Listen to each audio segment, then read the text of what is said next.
Hello friends, કેવી ચાલી રહી છે તમારી ફર્સ્ટ એક્ઝામની પ્રિપરેશન? વહેલા હાર કરી લેજો હો બધું. પછી આવે છે નવરાત્રી અને નવરાત્રીમાં કંઈ થવાનું છે નહીં. તમે ભલે મોટી આશા રાખીને બેઠા હો, પણ નવરાત્રીમાં કંઈ થશે નહીં. સ્માર્ટ સ્ટુડન્ટ એ જ કહેવાય કે જે નવરાત્રી પહેલા જ 22nd ડેટ પહેલા જ બધી પ્રિપરેશન કમ્પ્લીટ કરી દે. અને ઘણા સ્ટુડન્ટ્સને તો ઓલરેડી એક્ઝામ ચાલુ છે, એમને તો વિચારવાનું જ નહીં આવતું.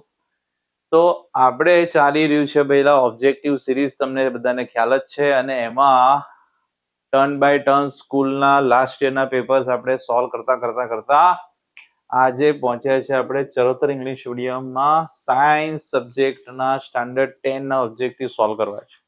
Ready? Are you ready? Start કરીએ.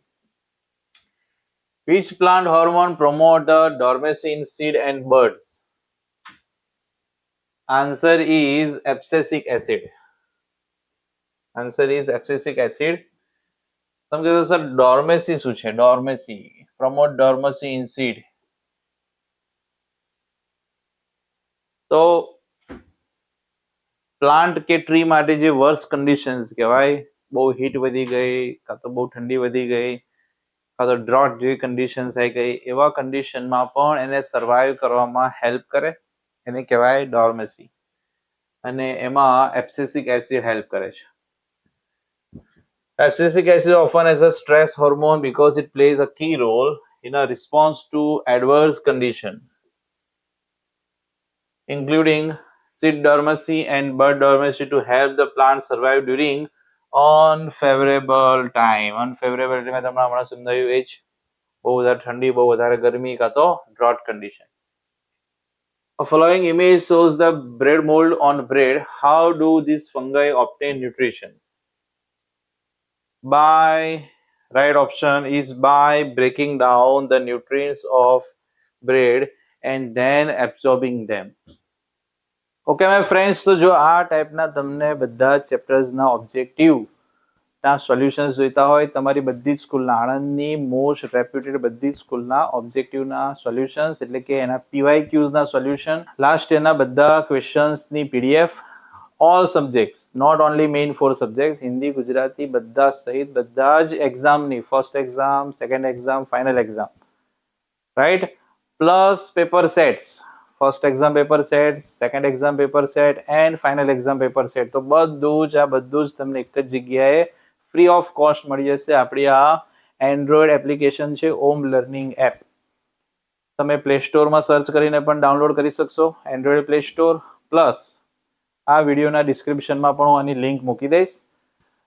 તો તમે ડાઉનલોડ કરશો અને જેવું ઓપન કરશો એટલે આવો કંઈક એનો યુઝર ફી ઇન્ટરફેસ હશે. એમાં ફ્રી મટીરિયલમાં જઈને તમે મેં વાત કરીએ બધી જ PDFs તમે જોઈ શકશો. Paper set, previous year questions, બધું જ. આ previous year question 2024-25 as per standard 8, standard 9, standard 10, એમાં પણ તમે અંદર રિસ્પેક્ટિવ સ્ટાન્ડર્ડમાં જશો તો first exam, second exam, last exam બધાના પેપર્સ તમને એક જ જગ્યાએથી મળી જશે. પ્લસ આખું વર્ષ જે કંઈક અપડેટ્સ તમને મળતી રહે એની માટે stay connected, follow us on social media accounts. આ બધા જ અમારા સોશિયલ મીડિયા એકાઉન્ટ્સ છે, તમે એને ફોલો કરી શકો છો. યુટ્યુબ ચેનલનું નેમ છે આપણું Omdev sir Anand. Second option છે, તમે ઇન્સ્ટાગ્રામથી આપણને ફોલો કરી શકો છો. આપણા ક્લાસીસને, આપણા ઇન્સ્ટિટ્યૂટને ઓમ ઇન્સ્ટિટ્યૂટ નેમ છે, ઓમદેવ સર આણંદ નેમ છે, એમાં પણ સેમ જ. ફેસબુકમાં પણ તમે આ આઈડીને ફોલો કરી શકો છો, સેમ નેમ છે ઓમદેવ સર આણંદ. અને વોટ્સએપ ચેનલમાં પણ તમે QR કોડ સ્કેન કરીને ફોલો કરી શકશો. અને હા, આ 4 સોશિયલ મીડિયા એકાઉન્ટ્સની લિંક હું આ ડિસ્ક્રિપ્શનમાં મૂકીશ. તો એવરી મંથ, એવરી 6 મંથ જે કંઈક તમારી first exam, second exam, final exam આવશે ત્યારે આ બધી જ અપડેટ્સ હું તમને આપતો રહીશ. તમારા paper solution regarding, plus Gandhinagar બોર્ડથી ગુજરાત બોર્ડ રિલેટેડ જે કંઈક અપડેટ્સ આવતી હોય, તમારા પેપર સ્ટાઇલ રિલેટેડ, તમારા બ્લુ પ્રિન્ટ રિલેટેડ, તમારા વેઇટેજ રિલેટેડ, તો આ બધી જ અપડેટ્સ, એના વિડીયોઝ તમને આનાથી ન્યૂઝ તમારા સુધી પહોંચશે. અને એ તમને ઘરે બેઠા બધું જ મળી જશે. આઈ હોપ કે આ તમને બધું ક્લિયર થયું હશે. In order to obtain a magnification minus 0.6, magnification is minus 0.6. હવે તમને જો યાદ હોય તો આપણે 9th ચેપ્ટર એટલે કે લાઇટ રિફ્લેક્શન અને રિફ્રેક્શન એમાં સમજતા હતા કે નેગેટિવ મેગ્નિફિકેશન આવે એટલે ઇમેજ હોય તમારી રિયલ ઇન્વર્ટેડ. તો નેગેટિવ નો મતલબ શું હતો? Negative magnification, that means image is real and inverted, and magnification is less than 1, so object image is diminished. આ બે એક મેગ્નિફિકેશન ની વેલ્યુ પરથી આપણે એક ડિસાઈડ કરતા હતા, ડિસિઝન લેતા હતા, અને એક એની સાઇન ઉપરથી. સાઇન ઉપરથી શું ડિસિઝન આવતું હતું?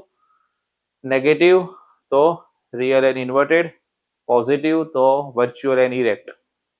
વેલ્યુ ઉપરથી શું ડિસાઈડ કરતા હતા? If value is less than 1 then object is diminished, and if the value of magnification is greater than 1 then object is enlarged, right? તો હવે આની ઉપરથી આપણે ડિસાઈડ કરવાનું કે કોન્કેવ મિરરમાં રિયલ ઇન્વર્ટેડ એન્ડ ડિમિનિશ્ડ ઇમેજ આપણે જોઈતી હોય તો રિયલ ઇન્વર્ટેડ એન્ડ ડિમિનિશ્ડ તો ઓબ્જેક્ટને ક્યાં આગળ આપણે પ્લેસ કરવો પડશે? તો રાઈટ ઓપ્શન છે બિયોન્ડ સી. ક્યાં આગળ? બિયોન્ડ સી મતલબ બિયોન્ડ સેન્ટર ઓફ કર્વેચર. તો આપણને આન્સર મળશે બિટવીન સી એન્ડ એફ. ક્યાં આગળ? Between C and F, real inverted and diminished. Speed of light in vacuum is represented by. Speed of light આ તમને એબ્સોલ્યુટ રિફ્રેક્ટિવ ઇન્ડેક્સ વાળી જે આપણી થિયરી છે એમાં આવે છે C/V. Which gland secretes the growth hormone? Growth hormone આવે છે pituitary gland માં. It's a master gland. Pituitary gland is a master gland because it controls many other glands in the body including the release of growth hormone. Monitor છે, જેમ ક્લાસમાં monitor હોય ને એમાં આપણા બોડીની જેટલી પણ બધી ગ્લેન્ડ્સ છે એનું મોનિટર કંટ્રોલિંગ કોણ કરે છે? Pituitary gland. Disposable plastic disease should not be used because it is made up of non-biodegradable components. Okay ના? અને ધીમે ધીમે ગવર્મેન્ટ એને બેન કરે છે. જો તમને આઈડિયા હોય તો કોઈ પણ તમારા ઘરે ફંક્શન આવે ને હવે અત્યારે તમે લેવા જાઓ તો લીગલી એ કોઈ સ્ટોરમાં પોસિબલ અવેલેબલ હોતી નથી. એવા મટીરિયલમાં જ મળે છે આપણને કે જે બાયોડિગ્રેડેબલ છે. નોન બાયોડિગ્રેડેબલ વાળા બધા ડિસ્પોઝેબલ મટીરિયલ્સ હવે બંધ થઈ ગયા માર્કેટમાં. The exit of unabsorbed food material is regulated by sphincter muscles. But sphincter muscles બે જગ્યાએ આવતા હતા. આ છે anal sphincter muscles, right? એક તમને જો યાદ હોય તો સ્ટમક માંથી સ્મોલ ઇન્ટેસ્ટાઇન માં જ્યારે ફૂડ જાય ત્યારે પણ સ્ફિન્ક્ટર મસલ્સ જ કામ કરતા હતા. થોડો પોર્શન સ્મોલ ઇન્ટેસ્ટાઇન ની અંદર એન્ટર કરે. Chemical formula of a sodium zincate. આ હું ઓફલાઈન સ્ટુડન્ટ્સ જે પણ મારી પાસે આવે છે ભણવા બધાને હું સમજાવતો હતો કે આવું જ્યારે આવે ત્યારે રેર સ્ટુડન્ટ્સને આવું ફોકસ કર્યું હોય કે આ લાઈન આ થિયરમાંથી આવી રીતે પૂછી શકે. ઓકે ના? મેં એમને કીધું હતું આ આવી શકે છે અને જો CMA સ્કૂલમાં આવ્યું છે Na2ZnO2. શું છે formula? Sodium zincate Na2ZnO2. Size diameter of the eyeball is 2.3 to 2.4 centimeter. So balance the reaction. Balance કરવાનું છે. HBr plus MgOH twice gives MgBr2 plus H2O. So balanced equation is left side આપણે અહીંયા 2 થી multiply કરીએ છીએ અને right side અહીંયા 2 થી મલ્ટીપ્લાય કરીએ છીએ. તો હાઇડ્રોજન, બ્રોમાઇન, મેગ્નેશિયમ, ઓક્સિજન બધા જ બેલેન્સ થઈ જાય. So it's a balance chemical equation or reaction. Again, manganese hydrogen iodide plus water. તો અહીંયા હશે symbol it gives, not plus. H2 plus MnI3. તો બેલેન્સ રિએક્શન છે, અહીંયા આપણે 2 થી મલ્ટીપ્લાય કરવું પડશે, અહીંયા 6 થી, અહીંયા 3 થી અને અહીંયા 2 થી. આપણે જેમ ચેપ્ટર 1 માં બેલેન્સ કરતા શીખ્યા છે એ પ્રમાણે ડિટેલમાં આપણે સ્ટેપ બાય સ્ટેપ તમારે બેલેન્સ કરવું પડશે. મેં જસ્ટ ખાલી આ લાસ્ટ આન્સર તમને કીધો છે. Bleaching powder is use to remove hardness of water. Bleaching powder use ના થાય એમાં તો આવતું હતું સોડિયમ કાર્બોનેટ. હાર્ડનેસ રિમૂવ કરવા માટે શું યુઝ થતું હતું? Sodium carbonate. It's false. Bleaching powder use નહીં થાય. Largest part of the brain is cerebellum. False. Cerebellum નહીં, cerebrum. Largest part is cerebrum, not cerebellum. Sohanji's farm is a natural ecosystem. Name में कुछ नहीं रखा मेरे भाई. नाम तो जे होय मारू होय तमारू होय, कोईनो पण फार्म होय, पण फार्म ए नेचुरल इकोसिस्टम कहेवाय ना. ए गार्डन छे, फार्म छे, ए बधा आपणे મેન મેડ ઇકોસિસ્ટમ કહેવાય. ભલે અંદરના પ્લાન્ટ્સ નેચરલ છે પણ એ ત્યાં ઓલરેડી ઉગેલા નહોતા, આપણે એનું શોઈંગ કરીને એને ઉગાડ્યા છે. ધેટ મીન્સ એ આવે છે આર્ટિફિશિયલ ઇકોસિસ્ટમમાં. શેમાં આવે? Garden, farm are artificial ecosystem. Zinc oxide is also called amphoteric oxide. True, zinc oxide is classified as amphoteric because as per requirement it can work as a acid as well as base. તો જે acid અને base બંને રીતે work કરી શકતું એને કહેતા હતા આપણે એમ્ફોટેરિક નેચર, અને ઝિંક ઓક્સાઇડ એમાં એક એક્ઝામ્પલ છે. Concave mirror should be used in torches. Give a reason. ટોર્ચમાં કોન્કેવ મિરર કેમ યુઝ કરીએ છીએ આપણે? તો રીઝન છે, concave mirror are used in torches to create a powerful parallel beam of light that travel a long distance and illuminate objects effectively. Compounds such as alcohol, glucose contain hydrogen but are not categorized as acids. તો આપણે જ્યારે acid base salt ચેપ્ટરની theory સમજીએ છીએ ત્યારે જ આ અંદર sentence આવે છે કે કમ્પાઉન્ડમાં હાઇડ્રોજન હોવો ઇમ્પોર્ટન્ટ બહુ નથી, બટ એનાથી હાઇડ્રોજન આયન્સ જ્યારે એને તમે ડિઝોલ્વ કરો વોટરમાં ત્યારે એમાંથી હાઇડ્રોજન્સ આયન મળવા ઇમ્પોર્ટન્ટ છે. સમજી ગયા? હાઇડ્રોજન કમ્પાઉન્ડમાં એઝ અ એલિમેન્ટ હોય એવા તો બધા બહુ કમ્પાઉન્ડ્સ છે, પણ એ બધા એસિડ્સ ના કહેવાય. Alcohol and glucose are not acids because while they contain hydrogen છે એમનામાં, એમની ફોર્મ્યુલામાં હાઇડ્રોજન એઝ અ એલિમેન્ટ આવે છે, they do not ionize in water to produce hydrogen ions. તકલીફ અહીંયા છે, વોટરમાં ડિઝોલ્વ કરો તો હાઇડ્રોજન આયન્સ આપણને નહીં મળે, so they are not acids. Danger signals are always shown with red color. તો આમાં શું કન્સેપ્ટ આવે? સ્કેટરિંગ. વિબગ્યોરમાં જે ઇનિશિયલ કલર્સ છે એનું સ્કેટરિંગ વધારે થાય છે અને જે એન્ડના છે એનું સ્કેટરિંગ લીસ્ટ થાય છે. આગળના સ્કેટરિંગ ધેટ મીન્સ કે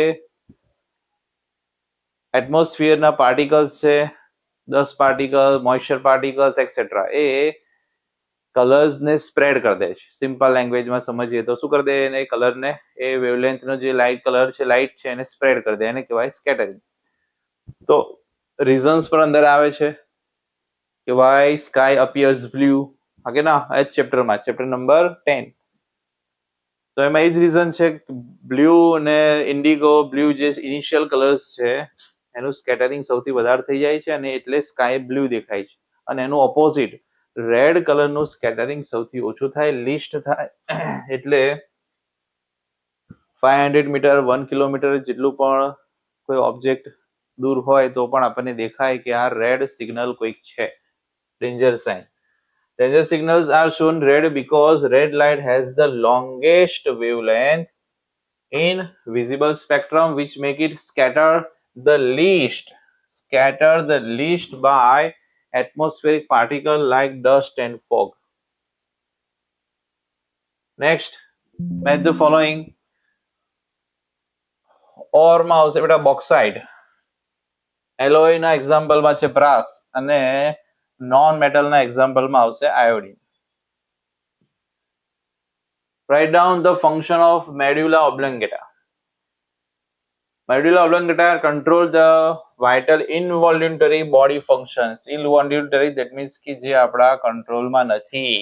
કઈ એવા ફંક્શન્સ છે વિચાર દે, including breathing, heart rate, blood pressure and digestion, like swallowing and vomiting. આ બધું કંટ્રોલિંગ કરવાનું કામ કોનું છે? Medulla ઓબ્લોંગેટા. What is the near point of human eye? It's a 25 centimeter, right? As per our textbook, it's a 25 centimeter. Definition ના ફોર્મમાં સમજીએ તો near point of human eye is the closest distance at which an object can be seen clearly without any strain. અને જે normally આપણે બુકનું reading કરીએ છીએ એ હવે એનાથી આપણે યુઝ ટુ થઈ ગયા છે, ક્યારે મેઝર કરી નથી બેસતા, બટ એ ઓટોમેટિક આપણા હાથમાં બુક હોય એટલે એપ્રોક્સ 25 સેન્ટીમીટર જ આપણે રાખેલી હોય છે, અને તો જ સહેજ પણ આંખોને જોર પડ્યા વગર આપણે કલાક 2 કલાક 4 કલાક રીડિંગ કરી શકીએ છીએ. અને વેલ્યુ કે તો વેલ્યુ કેટલી છે? 25 centimetre. And the far point is infinite. આ તો જોડે જોડે આવ્યું છે એટલે તમને ખાલી કહી દો. Full form of CFC, ક્લોરોફ્લોરોકાર્બન્સ. CFC મતલબ ક્લોરોફ્લોરોકાર્બન, ઓઝોન વાળું જે આપણું ચેપ્ટર છે એમાં. તો અહીંયા આપણે આ CMS ના લાસ્ટ એના બધા જ ઓબ્જેક્ટિવ્સ આપણે સોલ્વ કર્યા. આઈ હોપ કે તમને સોલ્યુશન બહુ ગમ્યું હશે, પણ કમેન્ટ કરીને મને કહેવું પડશે તમારે કે સોલ્યુશન કેવો લાગ્યો.